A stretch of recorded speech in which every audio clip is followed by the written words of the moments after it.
Maoist అగ్రనేత Mallojula Venugopal Satyamani తారక్క Maharashtra CM Fadnavis ఎదుట లొంగిపోయారు. ప్రస్తుతం మావోయిస్టు జోనల్ కమిటీ సభ్యురాలుగా ఉన్న తారక్క అలియాస్ విమల సీదం గడ్చిరోలిలో పర్యటిస్తున్న సీఎం దేవేంద్ర ఫడ్నవీస్ ఎదుట లొంగిపోయారు.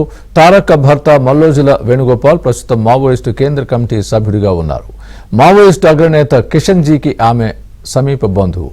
1983లో మావోయిస్టు దళంలో చేరిన తారక్కపై 4 రాష్ట్రాల్లో 170కి పైగా కేసులు నమోదయ్యాయి.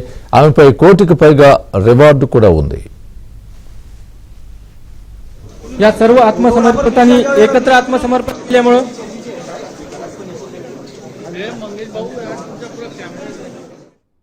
మావోయిస్టు జోనల్ కమిటీ సభ్యురాలుగా ఉన్న తారక్క అలియాస్ విమల సీదం గడ్చిరోలిలో పర్యటిస్తున్న సీఎం దేవేంద్ర ఫడ్నవీస్ ఎదుట లొంగిపోయారు. తారక్క భర్త మల్లోజుల వేణుగోపాల్ ప్రస్తుతం మావోయిస్టు కేంద్ర కమిటీ సభ్యుడిగా ఉన్నారు. మావోయిస్టు అగ్రనేత కిషన్ జీకి ఆమె సమీప బంధువు. 1983లో మావోయిస్టు దళంలో చేరిన తారక్కపై 4 రాష్ట్రాల్లో 170కి పైగా కేసులు నమోదయ్యాయి. ఆమెపై కోటికి పైగా రివార్డు కూడా ఉంది.